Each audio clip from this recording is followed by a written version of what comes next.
वक्रतुण्डमहाकाय सूर्यकोटिसमप्रभ निर्विघ्नं कुरु मे देव सर्वकार्येषु सर्वदा सरस्वती नमस्तुभ्यं वरदे कामरूपिणी विद्यारम्भं करिष्यामि सिद्धिर्भवतु मे सदा गुरुर्ब्रह्मा गुरुर्विष्णुः गुरुर्देवो महेश्वरः गुरुः साक्षात् परं ब्रह्म तस्मै श्री गुरवे नमः। ॐ सहना भवतु सहनौ भुनक्तु सह वीर्यं करवावहै तेजस्विनावधीतमस्तु मा विद्विषावहै। ॐ शान्तिः शान्तिः शान्तिः। ॐ श्री परमात्मने नमः। ॐ श्री परमात्मने नमः। अथ पञ्चमोऽध्यायः। अथ पञ्चमोऽध्यायः। अर्जुन उवाच अर्जुन उवाच सन्न्यासं कर्मणां कृष्ण पुनर्योगं च शंससि। सन्न्यासं कर्मणां कृष्ण पुण्ययोगं च शंससि। पुनर् नाट् पुण्य यच्चेययेतयोरेकं तन्मे ब्रूहि सुनिश्चितम्। यच्छ्रेय एतयोरेकं तन्मे ब्रूहि सुनिश्चितम्। श्रीभगवानुवाच श्रीभगवानुवाच सन्न्यासः कर्मयोगश्च निःश्रेयसकरावुभौ। सन्न्यास कर्मयोगश्च निःश्रेयसकरा उभौ। तयोस्तु कर्मसन्न्यासात् कर्मयोगो विशिष्यते। तयोस्तु कर्मसन्न्यासात् कर्मयोगो विशिष्यते। ज्ञेयः स नित्यसन्न्यासी यो न द्वेष्टि न काङ्क्षति। ज्ञेयसा नित्यसन्न्यासी यो न द्वेष्टि न काङ्क्षते। निर्द्वन्द्वो हि महाबाहो सुखं बन्धात् प्रमुच्यते। निर्द्वन्द्वो हि महाबाहो सुखं बन्धात् प्रमुच्यते। The chanting like this is better. Chanting the full line so that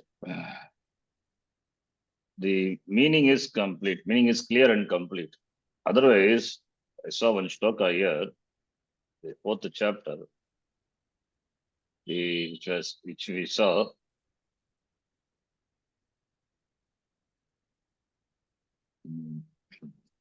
Fourth chapter or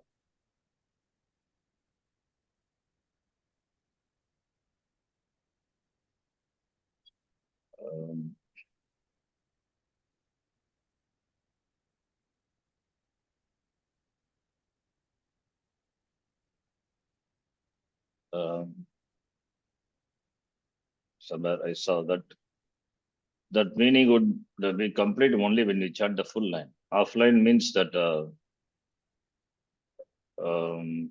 I think maybe not in this chapter, some other chapter. So if you if you chant the first line into two of quarter and then pause and then the next quarter, there there it may the second quarter when it forms a sentence, and for that karma object may be there in the first quarter. So like that one shloka I saw. Maybe I'll tell that shloka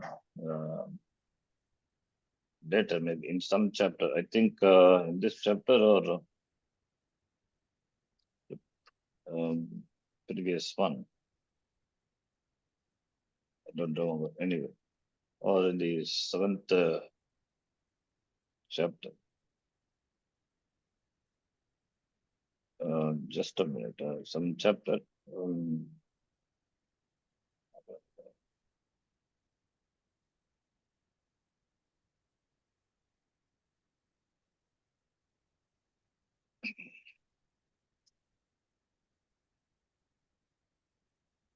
just a minute.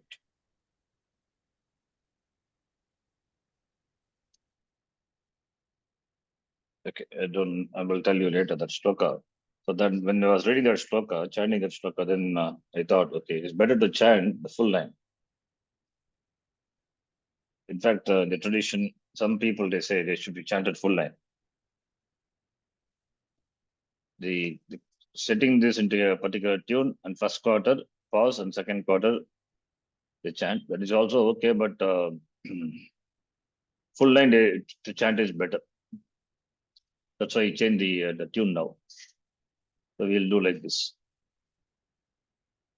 So first shloka, this shloka, the chapter begins with the shloka, Sannyasam Karmanam Krishna, which is the question asked by Arjuna.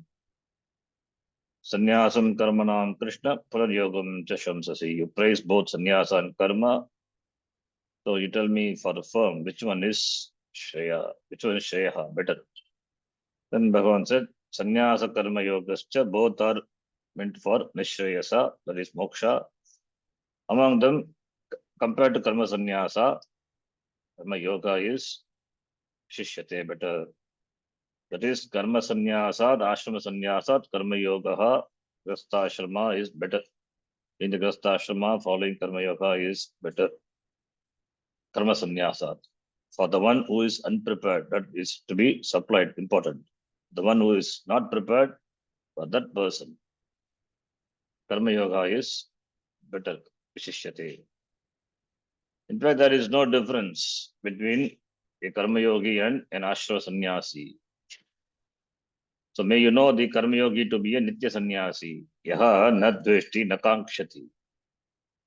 Doesn't have dvesha, not dveshti, na kankshati. Doesn't have longing, doesn't have raga, doesn't have dvesha. Nirdundvaha, mahabhagaha, nirdundvaha san. He becomes free. Sukam bandha, easily becomes free from this bandha, samsara, iti. So we are saying, yes, Nitya Sannyasi, Bhagavan's definition of sannyas. Bhagavan wants Arjuna to understand what sannyasa means. You don't become a sannyasi just by giving up action. Yeah, I found that shloka. Okay, sorry, let me tell you that shloka and then we'll come back and read this. See, in the previous chapter, 42nd shloka, why I chanted the full line, the first line completely without any pause. It is 42nd shloka.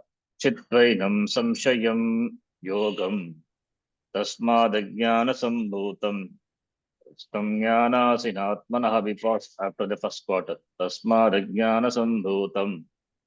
Then Stamyanasinatmanaha Chitvainam samshayam yogam. Tishto tishta bharata. When we give pause, here second line. Chitva yenam samshayam. Severing this doubts.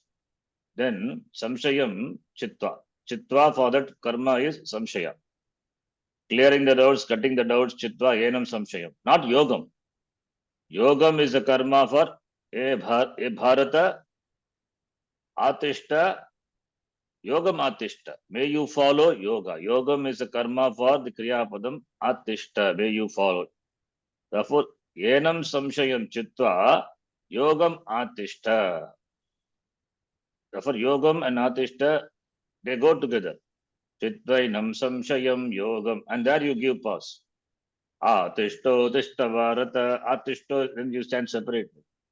So that may, to the listener, when he hears, may not be able to connect.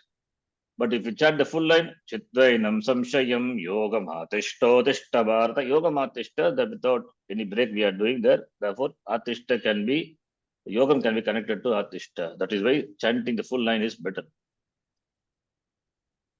Okay, that is a. In fact, some people, some teachers, they also told that is outside our sampradaya that we chanted fully. Generally, you will see the shloka chanted breaking. Breaking is also not a dosha, but it's for the sake of the meter, for the sake of no this setting into the particular tune, and for memorization also it is did like that.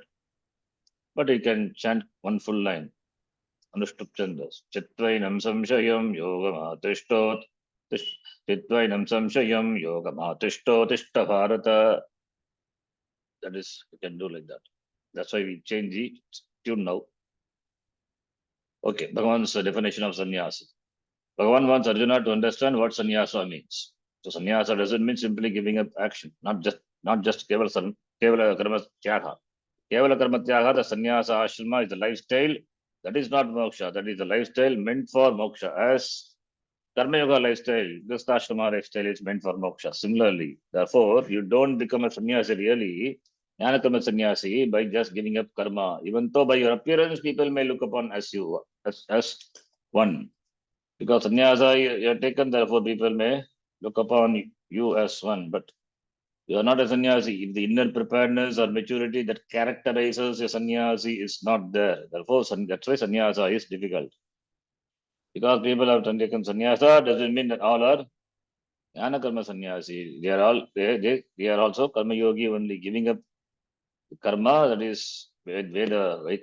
The karma, ritually they are given up, and they also do certain actions for, like the grastashramis for, they also don't know, they do some seva, etc. nowadays for antakarna shuddhi.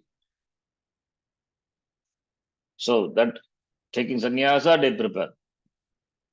Even though sannyasa is meant only for the shastra patanam, to the expense of all other activities only, but people they do like this also. Taking sannyasa, they spend their time in Shastra Vichara as well as doing some seva in the leisure. The time, extra time is there, therefore they do seva, or they do both seva as well as seva for Antakarna Shuddhi, Karma Yoga. They do some service as well as they pursue Shastram. The same thing Grastha Ashrama also, Ashramis also do. So, what is the difference between them? Only thing is, taken to sannyasa, the person doesn't have any relations, no roles to play. He has to be with himself, prepared. He should be prepared to be with himself. That requires maturity. So therefore, because the person has taken sannyasa, taken sannyasa doesn't mean it's a jnana karma sannyasa. It's chosen the lifestyle of a sannyasa. As Gastha Ashramis have chosen the lifestyle of yoga, similarly, this person has chosen the lifestyle of a sannyasi. But generally, sannyasis are looked upon as jnanis, jnana. Therefore, by appearance, you may look. But here, if inner preparedness is not there, then you are not a sannyasi. Even though you have taken sannyasa, but the inner preparedness of maturity is not there, then you are not a sannyasi. So maturity that characterizes a sannyasi is what is important. So therefore, for the unprepared, yoga, karma yoga is better. For the prepared, sannyasa ashrama is better. That is the idea. Therefore, the external symbols like wearing the orange cloth may be of some psychological help to the person who takes the lifestyle of sannyasa in order to pursue knowledge. He is declaring to the world that I am a sannyasi. So therefore he will not be disturbed also. Being sannyasi, people will not disturb him. They will, in fact, they help him by giving whatever essential things he requires. And he has got all the time to only to pursue knowledge. And whenever people comes with some any problem, or he can give some upadesha. So therefore it is that he is that taking the orange cloth. It helps a person. Combined with the discipline of lifestyle itself, external symbols can help the person bring out the inner changes necessary to prepare the mind for the knowledge. Yes. In sannyasi, therefore, the outer change and the lifestyle brings about inner change. That is the idea. That these external factors are an advantage. If the person is ready for this lifestyle. If the person is not ready, then such a life can be a decided disadvantage. Thus, without jnanam, or at least a certain preparedness, without jnanam is that taken to sannyasa, that is vidvat sannyasa. Or if the person is a vividisha sannyasa, but he should have certain preparedness. Otherwise, sannyasa can be a real problem. It will be a problem for himself. You need not have complete knowledge, but some insight and a cheerful disposition. Very important. Cheerful disposition are definitely required. Swami Vivekananda used to say, if you're not cheerful, then don't come out of your room. Shut yourself in the room. Don't spread the mood of the disease of that maroon, that uncheerfulness around. So don't spread sadness. If you're not cheerful, confine yourself to your room. So we must have cheerful disposition. Some insight and cheerful inner disposition, cheerful disposition are required. Is accepted this lifestyle, and therefore this Ishvara, everything is Ishvara, therefore he should completely surrender to the Lord and enjoy under the lap of the Lord. So must enjoy. Cheerful disposition is important. And if this much is not there, sannyasa is definitely a problem. The person is neither in the world. He is neither in the world. He cannot take up any karma actions like that of the grasta, and he can improve himself. He cannot work for Antakara Shuddhi anymore. He's neither in the world where he or she can work things out, nor is he or she in the world of sannyasis. Neither here nor there. It becomes a problem. The person is somewhere in between a sannyasi without a field in which to polish oneself. Polish oneself is Antakarana Shuddhi. There is no avenues for him to make him eligible for sannyasa because no karma, no actions are there, and therefore without a field, without any avenues for polishing oneself. Therefore, under such circumstances, sannyasa becomes an onerous responsibility, one that the person is not really able to fulfill. This is why Krishna says karma yoga is better than simply giving up action. Tayostu karma sannyasat karma yoga vishishyate. This is the reason. This is for the unprepared. By merely changing your lifestyle, you don't become a sannyasi. It's important. Whereas the person who neither hates nor longs for things, na dveshti, na kankshati, that person is a nitya sannyasi. He must be understood as a sannyasi. Nitya sannyasi is not taken to sannyasa, but still he is a sannyasi. He is free from raga dvesha, nitya sannyasi. An adjective, nitya, is also added to the sannyasi, nitya sannyasi. Nitya doesn't mean eternal sannyasi. Nitya means eternal, that which is not bound by time. That is what literal meaning of nitya. So nitya means eternal. It's not eternal sannyasi. Rather, the nitya sannyasi is one who is always sannyasi always, as opposed to the person who is sometimes a sannyasi, sometimes not. Not kadachitka sannyasi. Sometimes sannyasi, sometimes not a sannyasi. So therefore, he's a nitya sannyasi. He's always sannyasi. Sometimes sannyasi is called kadachitka sannyasi. Sometimes he's sannyasi. Sannyasa is not a profession. Just sometimes he becomes sannyasi, sometimes you give sannyasa. This person who is free from raga dvesha is a nitya sannyasi. Always a sannyasi. With reference to certain things, everyone is a nitya sannyasi. And with reference to everything for a certain period of time, everyone is a kadachitka sannyasi.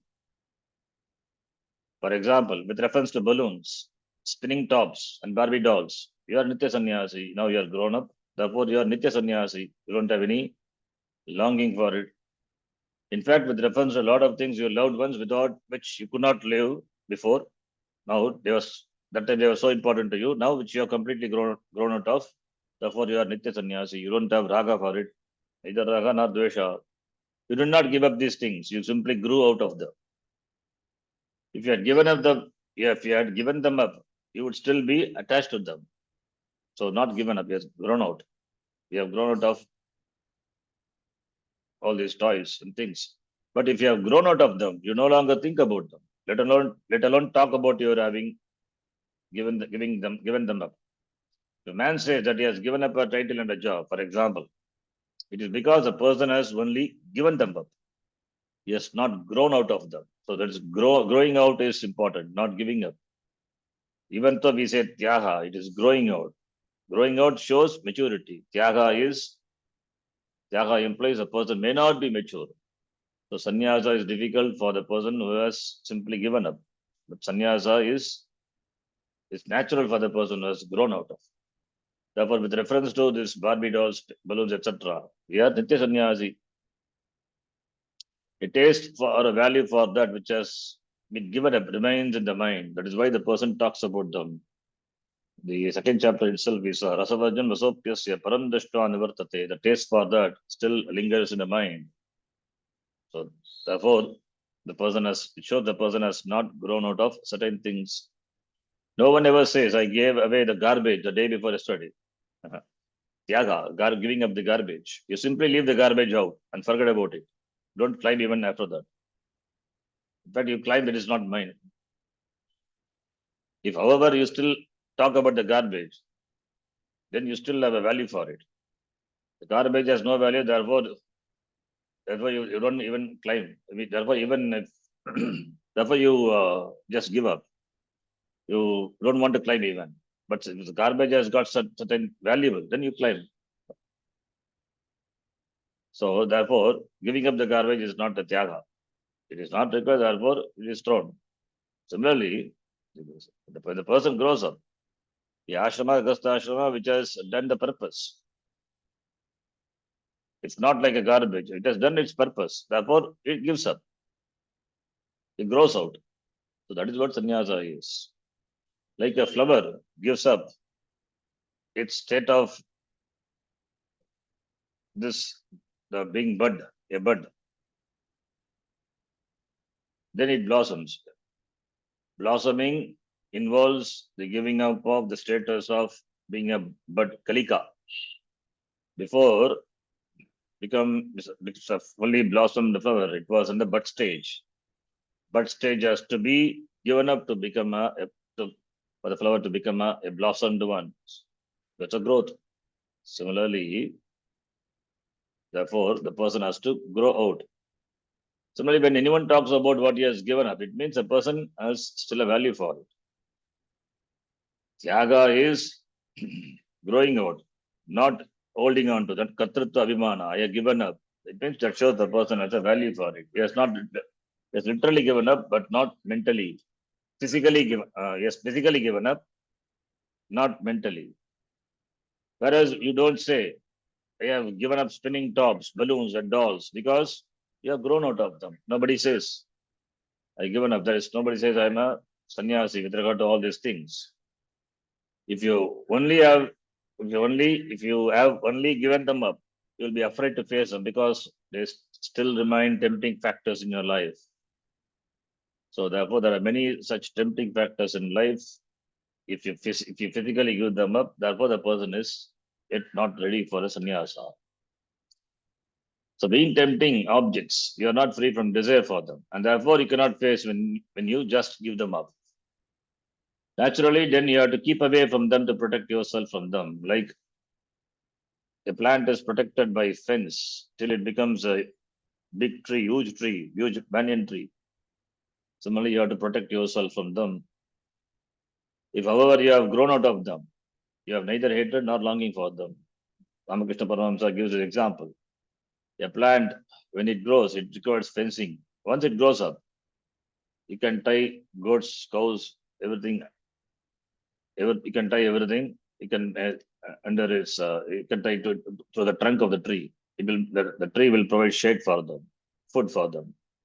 So therefore, once you have grown out of them, You either have hatred or longing for them.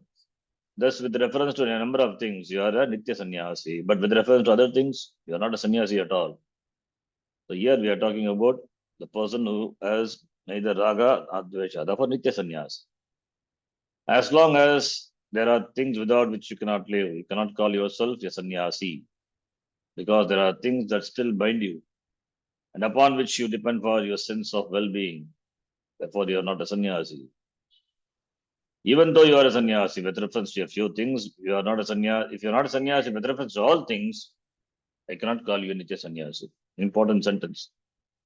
You may be a sannyasi with reference to a few things, few selective things, but not all things. Then you are not a sannyasi at all. Nitya Sannyasi refers, it means sannyasi, Nitya Sannyasi without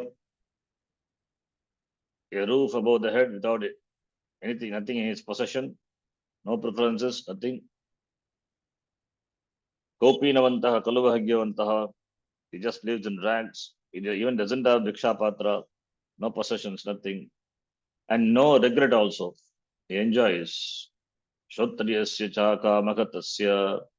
That person is a sannyasi. In fact, it's a state of jnana. Nitya sannyasi here refers to a person who is a sannyasi in all situations. If this is not the case, then you are a kadachitka sannyasi. Therefore, most of the people sannyasis are kadachitka sannyasi. They are sannyasi with reference to certain things. Meaning you are sannyasi whenever you confront certain things. Otherwise, you are not.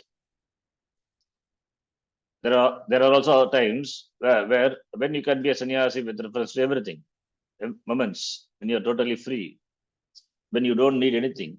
For instance, in your seat of meditation, you may feel that you are everything. At such times, at such times, you don't need anything other than yourself. You are full, purnaha. There you can experience a total contentment with yourself, which is sannyasa. You are definitely a sannyasi whenever you are happy.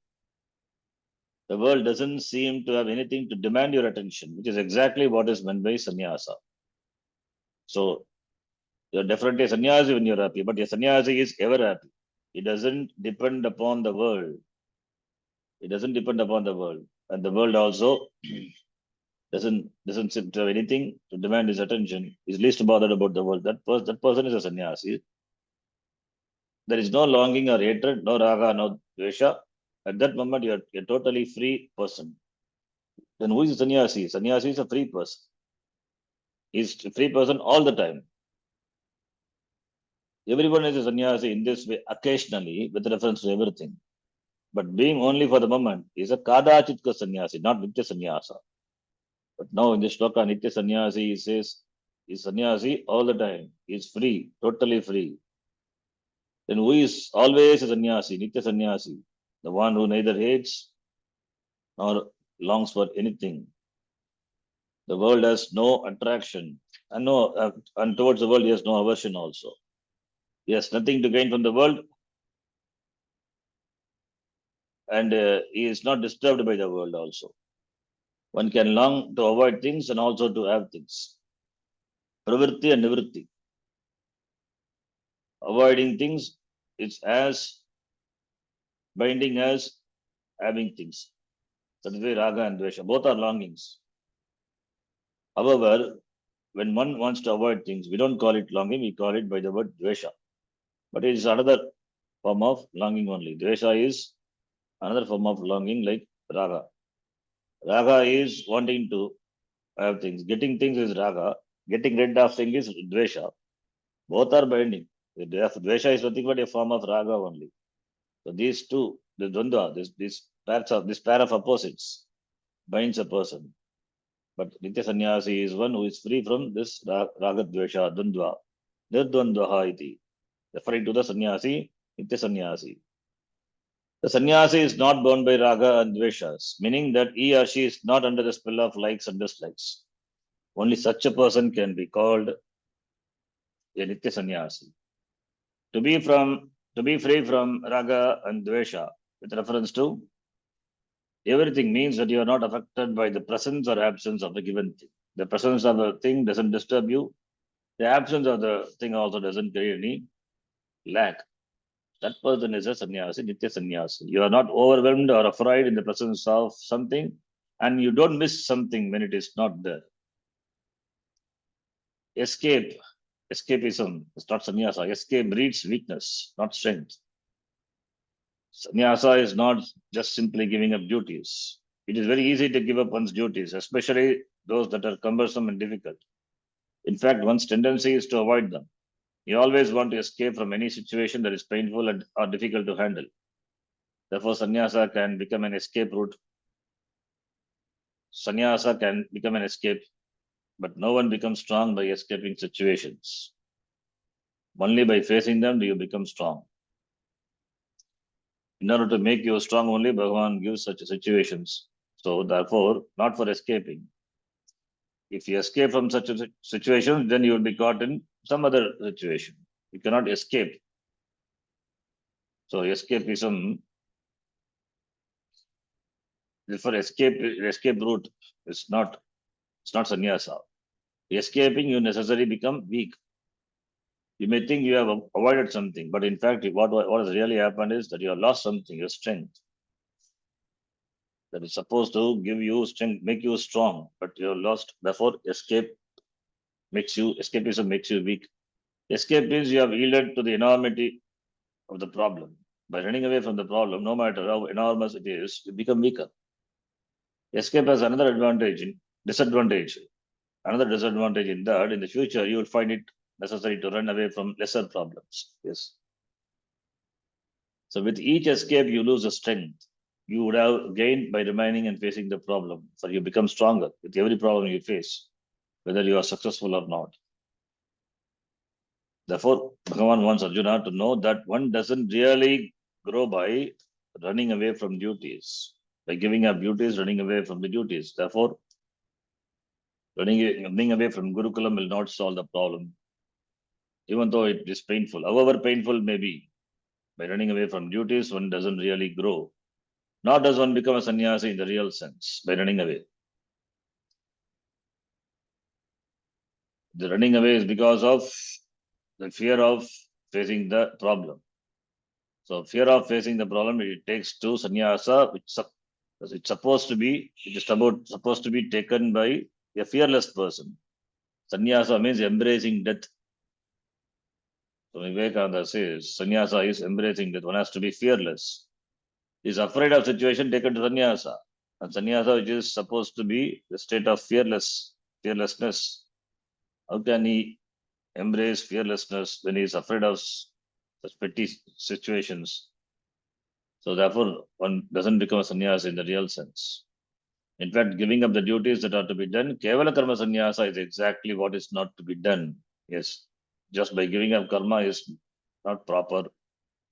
Kevala karma sannyasa, only the person who neither hates nor longs for anything, he is a sannyasi. According to Shankaracharya, a nitya sannyasi can be understood in an absolute as well as a relative sense. Relatively, Shankaracharya explains a nitya sannyasi as a karma yogi, one who may have raga dveshas but doesn't come under the spell. In an absolute sense, nitya sannyasi is one who has self-knowledge, therefore doesn't come under the spell of raga dvesha. It's totally free from raga dvesha. So, it doesn't come under the spell. It's a karma yogi. Nitya sannyasi is a karma yogi. Raga dvesha may be there, but it doesn't come under the spell. Where the other person is Nitya sannyasi, not a karma yogi, is a jnani, he has got self-knowledge, is free from raga dvesha. So therefore, Nitya sannyasi can be sannyasi in the sense that he has jnanam and therefore free from raga dvesha, or can be a karma yogi. Karma yoga means neutralizing raga dvesha, therefore doesn't come under the impact of raga dvesha. Sannyasa will not work if it is an escape. If you're afraid of karma and you choose sannyasa as a lifestyle in order to avoid it, then you are definitely under the spell of raga dveshas. And for Arjuna here, is not afraid of yuddha karma. He's a valorous person, he's a courageous person, he's a warrior, but doesn't want to see his kith and kin being slain in the war. Therefore, he wants to check. He wants to avoid this war, and he thought sannyasa would be the lifestyle. Therefore, he is under the spell of raga and dvesha. So take him to sannyasa. Sannyasa will not do any favor for him. Sannyasa is as an escape route he wants to take to avoid the war. If you're afraid of karma and just sannyasa as a lifestyle, that shows you are definitely under the spell of raga dvesha. That is why karma yoga is suggested for Arjuna. Karma yoga for neutralizing raga and dvesha. With raga dvesha, one cannot become a nitya sannyasi. A sannyasi is one who is not under the spell. Therefore, the fear of karma is dvesha, and love for sannyasa is raga. Love for sannyasa, raga, and fear of karma is dvesha. If sannyasa is an object of your raga, then it will not work for you. As a karma yogi, however, you have opportunity to release yourself from the spell of raga dvesha. But as a sannyasi, you don't have such opportunities. By living the life of a karma yogi, you allow your raga dveshas to manifest. Because karma yoga lifestyle only it manifests. Sannyasa lifestyle doesn't manifest because no karma, therefore how can it manifest? So you allow your raga dvesha to manifest themselves, and at the same time you're able to manage them effectively. Only when it manifests, you come to know that they are there, so that you can handle them. Therefore, the ability to remain free from the spell is what makes you a karma yogi. This is why karma yoga is referred to as buddhi yoga, the yoga of attitude, the second chapter. Buddhir yoge tu imam shunu. Yeshate Bita Sankhya Buddhi Yoga to Imam Shunu iti 13th shloka, second chapter. Buddhi Yoga. Another name for Karma Yoga is Buddhi Yoga. Buddhi meaning here yoga of attitude. Buddhi Yoga. Buddhi Yoga is not Jnana Yoga here, Karma Yoga. Because attitude is involved, therefore Buddhi Yoga, another name for Karma Yoga, which we saw in the second chapter. Buddhi there means a particular attitude, what is to be done and what is not to be done, and also the attitude towards the karma phala, the results of action.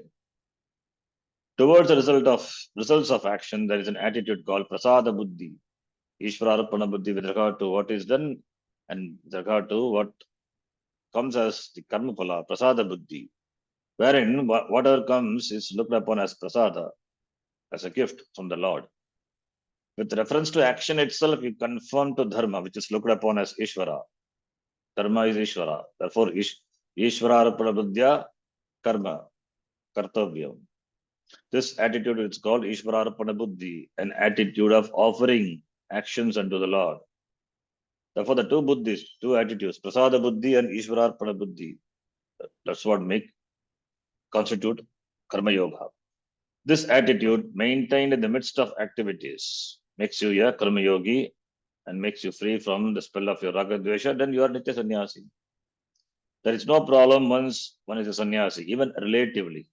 But until then, one has to live a life of karma yogi. This is why Krishna describes Nitya Sannyasi in this shloka as nirdvandva, one who is free from the pairs of opposites.